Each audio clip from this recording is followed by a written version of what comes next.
आप लोगों को बोर्ड विजिबल हो गया? Yes ma'am. तो देखो, हमने इलेक्ट्रोकेमिस्ट्री स्टार्ट कर रखी थी। हमने इसमें क्या क्या स्टडी कर लिया था?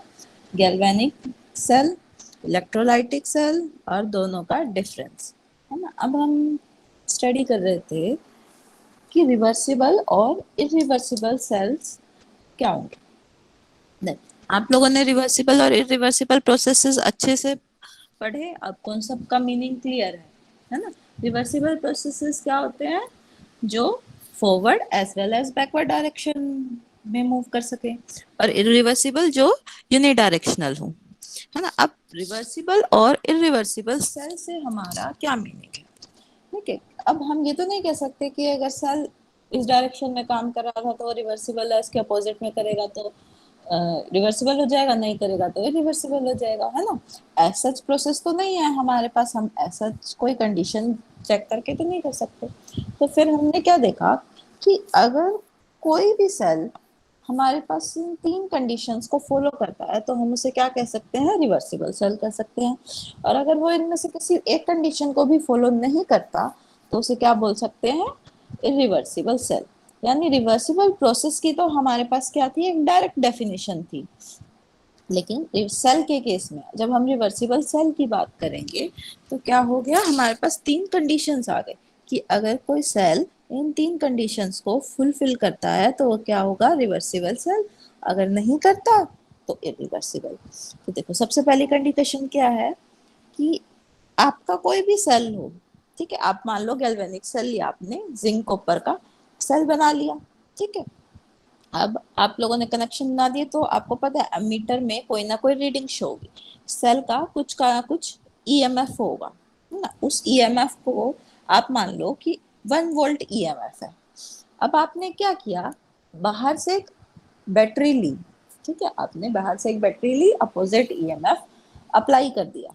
यानी आपने एक ऐसी बैटरी ली जिसका सेल का ईएमएफ क्या था? -1 वोल्ट, और हमारे उस सेल में लगा दी, है ना। अब आपका क्या होगा? जिंक और कॉपर का सेल तो आपको कितना दे रहा है? +1 वोल्ट। आपने बाहर से एक बैटरी लगा दी जो कितना दे रही है? -1 वोल्ट। तो यानी दोनों ईएमएफ क्या हो गए? कैंसिल हो गए। अब ईएमएफ अगर दोनों एक दूसरे को कैंसिल कर रहे हैं तो इसका मतलब आपके सेल में कोई भी करंट फ्लो नहीं होगा। अब सेल में अगर कोई करंट फ्लो नहीं हो रहा तो दैट मीन्स कोई रिएक्शन भी नहीं हो रही होगी, है ना। करंट हमारा कब फ्लो होता है? जब आपकी रिएक्शन हो, यानी जिंक जिंक 2 पॉजिटिव में चेंज हो या कॉपर 2 पॉजिटिव से कॉपर में चेंज है ना। जब रिएक्शन होगी तभी आपका करंट फ्लो होगा। अगर करंट फ्लो नहीं हो रहा तो दैट मीन्स कोई रिएक्शन नहीं हो रही। तो आपकी पहली कंडीशन क्या हो गई? If an opposing EMF equal to that cell of is applied, no current should follow in the circuit and hence no chemical reaction take place। यानी अगर आपका सेल में आप कोई अपोजिंग ईएमएफ लगा दो, दोनों की इक्वल वैल्यू हो, तो आप क्या देखोगे कि उस सेल में कोई करंट फ्लो नहीं हो रहा और कोई केमिकल रिएक्शन नहीं हो रही, तो वो सेल कैसा हो जाएगा? Reversible cell. अब सेकेंड कंडीशन क्या कहती है? अब की बार जो आपने अपोजिंग ईएमएफ लगाया वो क्या लगा दिया? Infinitely small. मतलब आपने क्या किया? थोड़ा सा कम लगा दिया। अभी आपके सेल का ईएमएफ 1 वोल्ट है, आपने बाहर से जो अपोजिट ईएमएफ लगाया वो कितने का लगा दिया? मान लिया -0.9 का, तो उससे थोड़ा सा कम है। तो अब इससे क्या होगा कि small amount of current should follow from the cell, यानी थोड़ी सी करंट की अमाउंट फ्लो हो जाएगी और उसके correspondingly small amount of reaction should take place. ये आपकी क्या हुई? Second condition. ठीक है, अब देखो थर्ड कंडीशन क्या कहती है कि आपने इनफाइनाइटली ग्रेटर अपोजिंग ईएमएफ लगा दिया। यानी आप आपके सेल का ईएमएफ 1 वोल्ट था और आपने कितना लगा दिया? 10 वोल्ट, -10 वोल्ट अपोजिट ईएमएफ लगा दिया। तो अब इससे क्या होगा? इससे भी आपकी small amount of current flow हो जाएगी, लेकिन किसमें? अपोजिट डायरेक्शन में। ठीक है, आपने क्या किया? Small amount of opposing EMF लगाया तो उससे क्या हुआ? Small amount of current flow होगा, लेकिन कौन सी डायरेक्शन में? अपोजिंग ईएमएफ की डायरेक्शन में। और रिएक्शन भी कैसी, किस डायरेक्शन में मूव करेगी? Reverse direction. यानी if an opposing infinitely greater than that of the cell is applied, an infinitely small current should follow in the opposite direction, and infinitely small reaction in the reverse direction should occur. यानी आपके पास तीन condition क्या हुई कि अगर आप equal EMF लगाओगे तो कोई रिएक्शन नहीं होगी, आपने थोड़ा सा कम ईएमएफ लगाया तो आपकी फॉरवर्ड डायरेक्शन में थोड़ी सी रिएक्शन होगी, अगर आपने अपोजिट डायरेक्शन में थोड़ा सा ज्यादा ईएमएफ लगा दिया तो थोड़ी सी रिएक्शन होगी, लेकिन कौन सी डायरेक्शन में? Opposite direction. देखो सेम चीज को आप इस डायग्राम से शो कर रखा है। देखो बीच में हमने अमीटर लगा दिया। अमीटर आपको पता है क्या क्या शो करता है? Flow of current, flow of current show करेगा। ठीक है, हमने माना जो हमारा जो सेल है उसका ईएमएफ कितना है? E1, और अपोजिट जो हम सेल ले रहे हैं, अपोजिट बैटरी ले रहे हैं ईएमएफ की, वो कितनी है? E2 की। देखो अगर E2 और E1 की वैल्यू है तो सेल में कोई करंट फ्लो नहीं हो रहा, कोई डिफ्लेक्शन नहीं है मीटर में। अगर E2 स्लाइटली लेस है E1 से तो फॉरवर्ड डायरेक्शन में थोड़ा सा करंट देखो फ्लो हो रहा है, थोड़े सा मीटर की राइट हैंड डायरेक्शन में डिफ्लेक्शन आ रही है ना। अगर आपका E2 ग्रेटर है E1 से तो कौन से डायरेक्शन में रीडिंग आ रही है मीटर की? अपोजिट डायरेक्शन में, यानी लेफ्ट हैंड साइड। अगर कोई सेल अब इन तीनों कंडीशंस को सेटिस्फाई करता है तो वो कौन सा हो गया? Reversible cell. और अगर कोई सेल इन तीनों ही कंडीशंस को फुलफिल नहीं करता तो सेल कैसा हो गया? Irreversible cell. अब देखो रिवर्सिबल सेल और इरिवर्सिबल सेल के एग्जांपल कौन कौन से हैं? रिवर्सिबल सेल का zinc copper cell, zinc copper 2 positive किस में चेंज हो जाता है? Zn2 पॉजिटिव प्लस कॉपर में। और इरिवर्सिबल सेल का जिंक प्लस H2SO4 क्या बना लेगा? ZnSO4 और H2 गैस रिलीज हो जाएगी। समझ में आया रिवर्सिबल और इरिवर्सिबल का difference? Yes, ma'am. Yes, ma'am.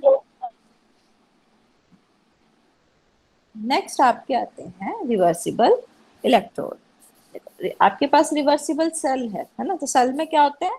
Electrodes होते हैं। अब जो इलेक्ट्रोड्स हैं किस एक रिवर्सिबल सेल के, उसमें दो इलेक्ट्रोड्स होंगे, कैथोड एक एनोड। तो रिवर्सिबल इलेक्ट्रोड्स क्या हो गए? Two electrodes of a reversible cell are reversible electrodes. अब देखो एक क्वेश्चन अराइज होता है कि हम दोनों ही इलेक्ट्रोड को रिवर्सिबल इलेक्ट्रोड्स क्यों कह रहे हैं? हम ये क्यों कह रहे हैं कि एक रिवर्सिबल सेल की दोनों इलेक्ट्रोड्स ही रिवर्सिबल होगी? ऐसा नहीं हो सकता कि खाली कैथोड कैथोड रिवर्सिबल हो या खाली एनोड एनोड रिवर्सिबल हो। नहीं, तो अगर आपका कोई रिवर्सिबल सेल है तो दैट मीन्स उसकी दोनों की दोनों इलेक्ट्रोड्स भी कैसी होंगी? रिवर्सिबल होंगी। ऐसा क्यों? देखो एनोड पे हाफ सेल रिएक्शन हो रही होगी है ना, दूसरी इलेक्ट्रोड पे यानी कैथोड पे आपकी दूसरी हाफ सेल रिएक्शन हो रही होगी, तो खाली हाफ सेल रिएक्शन तो रिवर्सिबल हो ही नहीं सकती है ना। आप खाली हाफ सेल रिएक्शन को कैसे रिवर्सिबल बना सकते हो? तो यानी आपकी आधे सेल की रिएक्शन एनोड पे हो रही है, half other half cell will be take place at cathode. तो दोनों डायरेक्शंस में अगर हमें उसे रिवर्सिबल करना है तो हमारी क्या होनी चाहिए? दोनों इलेक्ट्रोड रिवर्सिबल होनी चाहिए। So that's why reversible cell has two reversible electrodes. ठीक है, अब आपकी जो रिवर्सिबल इलेक्ट्रोड्स हैं ये डिफरेंट डिफरेंट टाइप्स की होती है। टोटल 5 टाइप्स की आपकी रिवर्सिबल इलेक्ट्रोड्स हैं और हमें 5 की 5 डिटेल में पढ़नी है। ठीक है, मैं एक बार नाम बताती हूँ। देखो मेटल आयन इलेक्ट्रोड, सेकेंड है आपकी एमलगम इलेक्ट्रोड, ठीक है, थर्ड है आपकी गैस इलेक्ट्रोड, फोर्थ है आपकी metal insoluble salt anion electrode, और फिफ्थ है आपकी ऑक्सीडेशन एंड रिडक्शन इलेक्ट्रोड। ठीक है, तो ये 5 आपकी डिफरेंट टाइप की रिवर्सिबल इलेक्ट्रोड्स हैं। हमें इन पांचों को डिटेल में स्टडी करना है। तो देखो फर्स्ट स्टार्ट करते हैं। फर्स्ट क्या है? Metal ion electrode.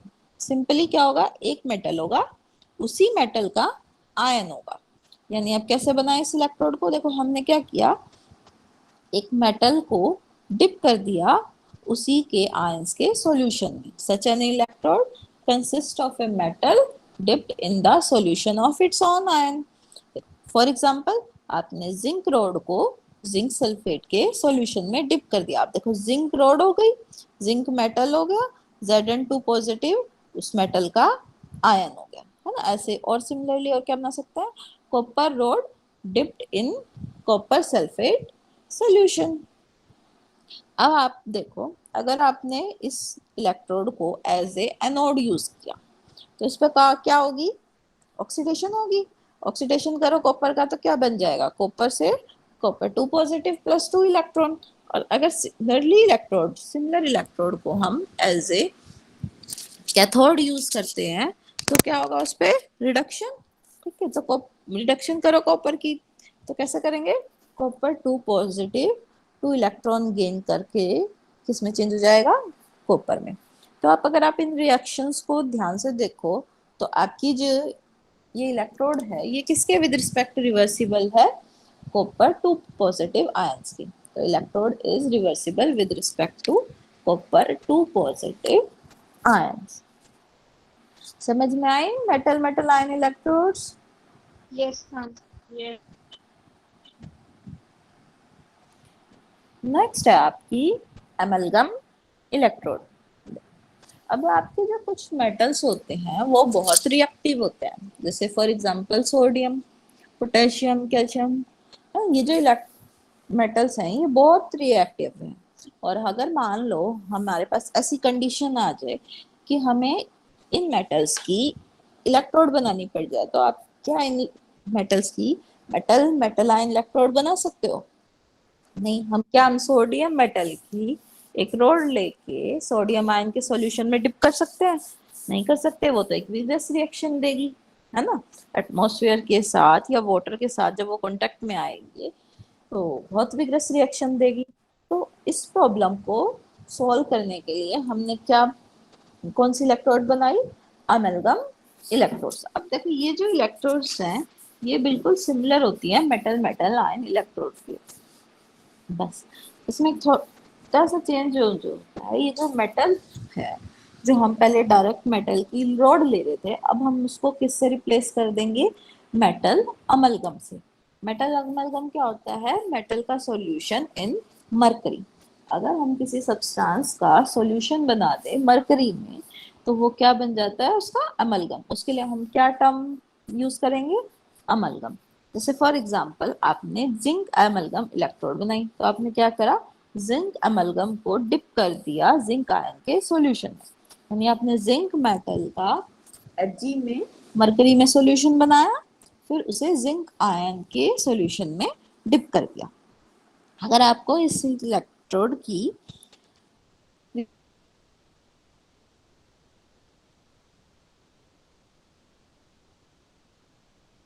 रिप्रेजेंटेशन करनी हो तो देखो कैसे करोगे, Zn Hg जिंक मतलब शुगर आपने, फिर जिंक से Zn2 पॉजिटिव में कन्वर्ट होता है ना। और अगर इसी को आपको कैथोड के लिए रिप्रेजेंट करना हो तो कैसे करोगे, पहले Zn2 पॉजिटिव, ठीक है, फिर क्या होता है, रिडक्शन होता है तो फेस चेंज होता है तो यहाँ क्या क्या आ जाएगा, स्लैश और ZnHg। ठीक है, अब आपको ऑक्सीडेशन और रिडक्शन की रिएक्शंस तो लिखनी आ ही गई। देखो जिंक अमलगम इलेक्ट्रोड की ऑक्सीडेशन की लिखोगे तो क्या होगा, ZnHg इसमें चेंज हो जाएगा Zn2 पॉजिटिव प्लस 2 इलेक्ट्रॉन, और Z कैथोड के लिए लिखोगे तो Zn2 पॉजिटिव 2 इलेक्ट्रॉन लेके किसमें कन्वर्ट हो जाएगा, ZnHg। ये जो हमने Hg ब्रैकेट में दिखाया है ये सिर्फ हम क्या शो कर रहे हैं कि ये इलेक्ट्रोड कौन सी है, अमलगम इलेक्ट्रोड। अब देखो ये इलेक्ट्रोड किसके विद रिस्पेक्ट रिवर्सिबल है, जिंक आयन के, है ना। ये जो इलेक्ट्रोड है किसके विद रिस्पेक्ट रिवर्सिबल हुई, जिंक आयंस के विद रिस्पेक्ट। अब देखो अब अमलगम इलेक्ट्रोड्स को हम जनरली प्रेफर करते हैं over metal metal ion electrodes.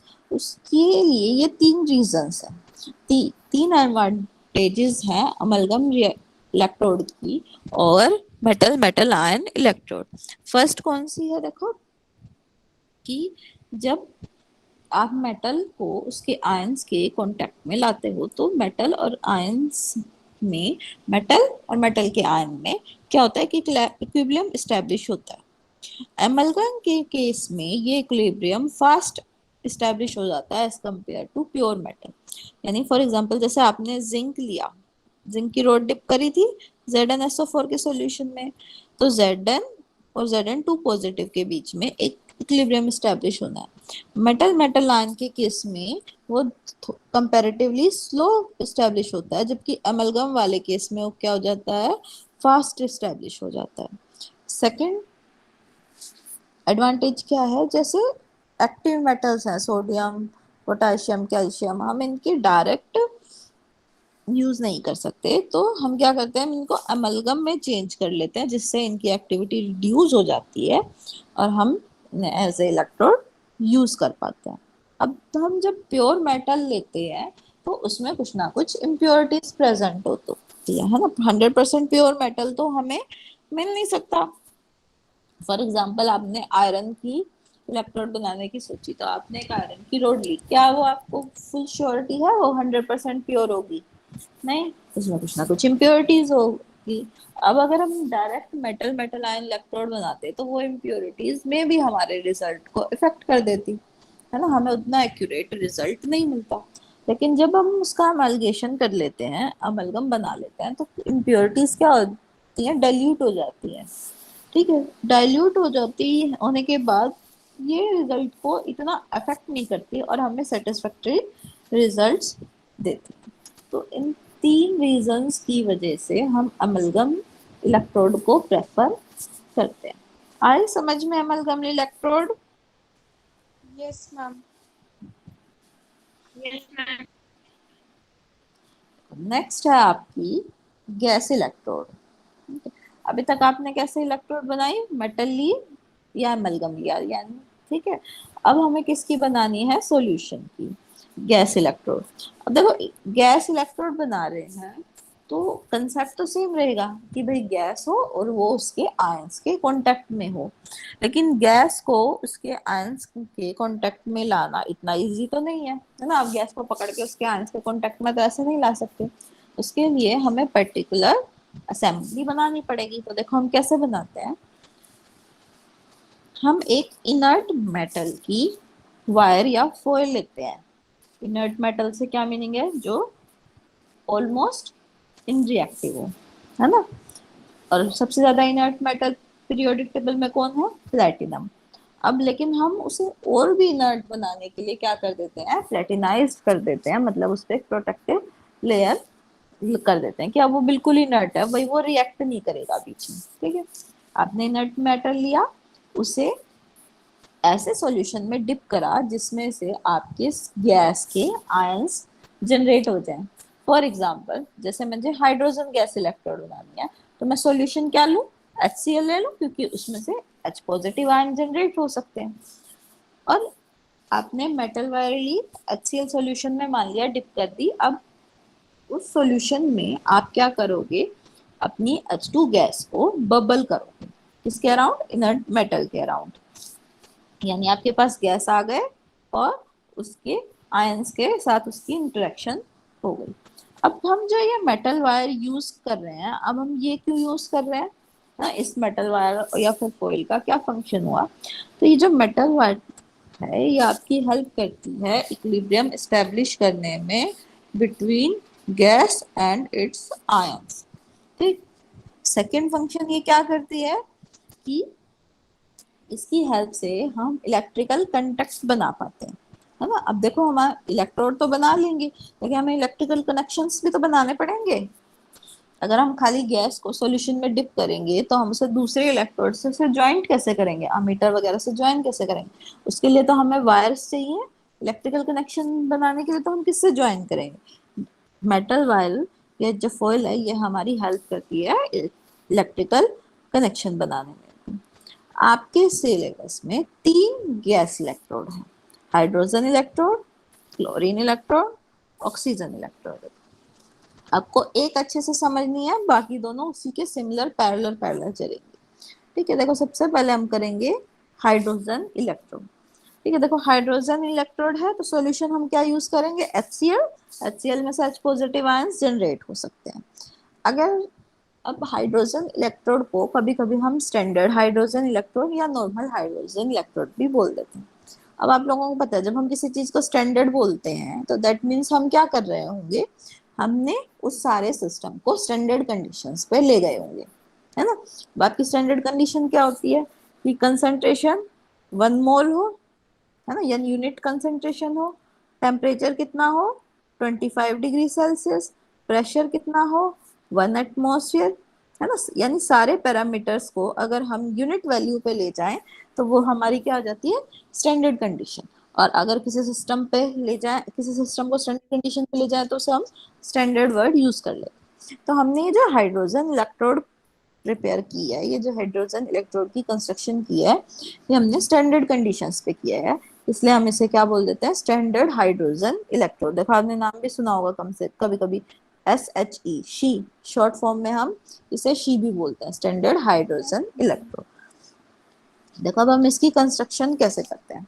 हमने एक बीकर लिया, ठीक है, उसमें हमने 1 मोलर HCl फिल कर दिया, फिर हमने उसमें ये असेंबली डिप कर दी। अब इस असेंबली में क्या है, एक ट्यूब है, ठीक है, जिसमें से एक वायर पास हो रही है, और इस वायर के नीचे बॉटम पे क्या जॉइंट है, प्लेटिनम फॉइल, ठीक है। प्लेटिनम फॉइल को हमने क्या कर रखा है, प्लेटिनाइज्ड कर रखा है। प्लेटिनाइज हमने किससे कर रखा है, प्लेटिनम ब्लैक से, यानी ब्लैक प्लेटिनम के आइसोमर की एक इस पे कोटिंग कर रखी है, ठीक है। आपकी ये जो प्लेटिनम ब्लैक की फॉइल है ये क्या है, HCl में इमर्स्ड होनी चाहिए, मतलब HCl में डिप होनी चाहिए, ठीक। उसके बाद आपने एक यहाँ ट्यूब दी, इससे हमारे क्या होगा, H2 गैस एंटर हो जाएगी, ठीक है, H2 गैस एंटर हो जाएगी। हमने साइड में से एक पैसेज और दे दिया, ठीक है, इससे क्या होगा, H2 गैस रिलीज हो जाएगी, यहाँ से एंटर, यहाँ से रिलीज। और इस वायर से हम ऊपर क्या बना सकते हैं, इलेक्ट्रिकल कॉन्टैक्ट, ठीक है। और इस पूरे सिस्टम का प्रेशर कितना है आपका, 1 एटमॉस्फेयर, यानी आप H2 गैस कितने प्रेशर पे पास करोगे, 1 एटमॉस्फेयर पे, ठीक है। कंस्ट्रक्शन समझ में आई। Yes, ma'am. अब देखो इसे काम कैसे करते हैं। हाँ, अब आप क्या करोगे, यहाँ से H2 गैस पास करोगे 1 एटमॉस्फेयर पे, ठीक है। अगर मान लो ये इलेक्ट्रोड एज ए एनोड काम कर रही है, आपने H2 गैस यहाँ पास करी, अब H2 गैस का क्या होगा, ऑक्सीडेशन होगा, अगर एनोड की तरह काम कर रही है तो यहाँ प्लेटिनम फॉइल है, इसके अराउंड H2 गैस बबल्ड होगी, फिर उसका ऑक्सीडेशन होगा तो H2 गैस किस में कन्वर्ट होके जाएगी, H पॉजिटिव आयंस में। तो H पॉजिटिव आयंस आपके सॉल्यूशन में आ जाएंगे, +2 इलेक्ट्रॉन रिलीज होंगे, तो वो इस वायर के थ्रू कैथोडिक, जो दूसरी electrode as a cathode present होगी उसमें चले जाएंगे। अगर अब हम सिमिलर इलेक्ट्रोड को एज ए कैथोड यूज करेंगे तो क्या होगा, यहाँ से 2 इलेक्ट्रॉन्स आएंगे, ठीक है, यहाँ पे H पॉजिटिव आयंस है, वो 2 इलेक्ट्रॉन्स को ले लेंगे और हाइड्रोजन गैस रिलीज कर देंगे। अब अगर हमें इस इलेक्ट्रोड की रिप्रेजेंटेशन करनी है तो कैसे करेंगे हम, सबसे पहले करेंगे हम प्लेटिनम। प्लेटिनम हम यहाँ एज ए यूज कर रहे हैं, तो सबसे पहले हमने क्या लिख दिया, प्लेटिनम, फिर हाइड्रोजन गैस किस में कन्वर्ट हो रही है, H पॉजिटिव में, मान लिया किस कंसेंट्रेशन पर हो रही है, C कंसेंट्रेशन। अभी तो यहाँ तो हमने 1 मोल ली थी, लेकिन जनरली हम कोई भी कंसेंट्रेशन ले सकते हैं, तो हमने किससे रिप्रेजेंट कर दी, C से। अगर सिमिलरली हमें कैथोड के लिए रिप्रेजेंट करनी हो इसको तो कैसे करेंगे, H पॉजिटिव होगा किसी कंसेंट्रेशन C पे, स्लैश वो किस में कन्वर्ट हो जाएगा, हाइड्रोजन गैस में, और लास्ट में आप क्या लिख दोगे, प्लेटिनम। जैसी ये लिखी है बिल्कुल इसका रिवर्स कर दोगे तो किसके लिए लिखी जाएगी, ये कैथोड के लिए। अब आपकी जो ये इलेक्ट्रोड है तो देखो ध्यान से, किसके विद रिस्पेक्ट रिवर्सिबल है, H पॉजिटिव, यानी हाइड्रोजन आयंस के विद रिस्पेक्ट आपकी ये इलेक्ट्रोड कैसी है, रिवर्सिबल। आया समझ में। Yes, ma'am. अब अगर हम बात करें देखो क्लोरीन इलेक्ट्रोड की, आपने हाइड्रोजन इलेक्ट्रोड अच्छे से पढ़ ली, अब सिमिलरली क्लोरीन इलेक्ट्रोड है, सिर्फ क्या होगा, जहां से हम हाइड्रोजन गैस पास कर रहे थे अब क्या करेंगे, हम क्लोरीन गैस पास कर देंगे, और सॉल्यूशन हम क्या यूज करेंगे, HCl यूज कर सकते हैं, क्योंकि HCl में भी क्लोराइड आयंस है। तो देखो अब एनोड पे क्या रिएक्शन होगी, आपके क्लोराइड आयन इलेक्ट्रॉन लूज करके किस में कन्वर्ट हो जाएंगे, Cl2 गैस में। देखो नेगेटिव चार्ज डिक्रीज हो गया, तो दैट मीन्स क्या हो रहा होगा इसका, ऑक्सीडेशन। अब हम अगर बात करें कैथोड पे, कैथोड पे क्या होगा, रिडक्शन। तो यही क्लोरीन गैस 2 इलेक्ट्रॉन गेन करके किस में कन्वर्ट हो जाएगी, क्लोराइड आयन। तो दैट मीन्स आपकी क्लोरीन गैस किसके, क्लोरीन इलेक्ट्रोड किसके विद रिस्पेक्ट रिवर्सिबल है, क्लोराइड आयन के। बिल्कुल सिमिलरली वैसे ही कंस्ट्रक्शन होगी जैसे हाइड्रोजन गैस की हुई है। सिंबस क्या चेंज हो जाएगा, H2 की जगह हम क्या यूज करेंगे, क्लोरीन गैस। अब सिमिलरली अगर हम ऑक्सीजन इलेक्ट्रोड की बात करें तो देखो ऑक्सीजन इलेक्ट्रोड भी कैसे होगा, बिल्कुल जैसे आपकी बाकी दोनों इलेक्ट्रोड हैं। अब क्या पास करेंगे, ऑक्सीजन गैस पास करेंगे ऐसे सॉल्यूशन में जो OH नेगेटिव आयंस देने में कैपेबल हो, ठीक है। यानी फॉर एग्जाम्पल जिसमें भी हाइड्रोक्साइड आयन प्रेजेंट हो वो सॉल्यूशन हम यूज कर सकते हैं। अगर हम oxygen electrode as a cathode use करते हैं यानी जिस पर रिडक्शन हो, तो देखो क्या रिएक्शन होगी, oxygen gas plus 2 water molecules plus 2 electron किस में कन्वर्ट हो जाएंगे, 4 OH नेगेटिव आयन में। आप लोगों को बोर्ड विजिबल हो रहा था, यस मैम। Yes, ma'am. अभी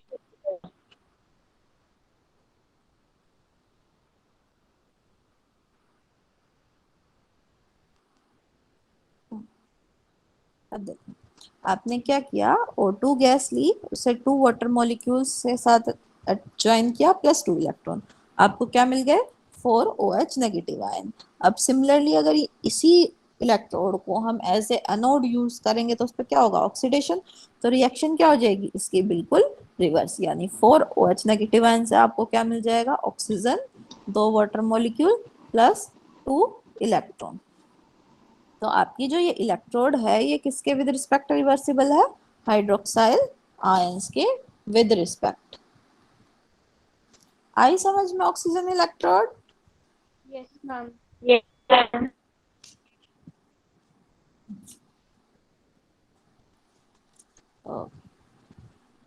तो आज हम ऑक्सीजन इलेक्ट्रोड तक करते हैं, कल हम इससे आगे कंटिन्यू करेंगे, ठीक है। अपनी 4th टाइप की इलेक्ट्रोड कल स्टडी करेंगे। आज के टॉपिक समझ में आए, Yes, ma'am. सबने अपनी अटेंडेंस सेंड कर दी, Yes, ma'am. Yes, हाँ जी बोलो, कुछ पूछना है, no, ma'am.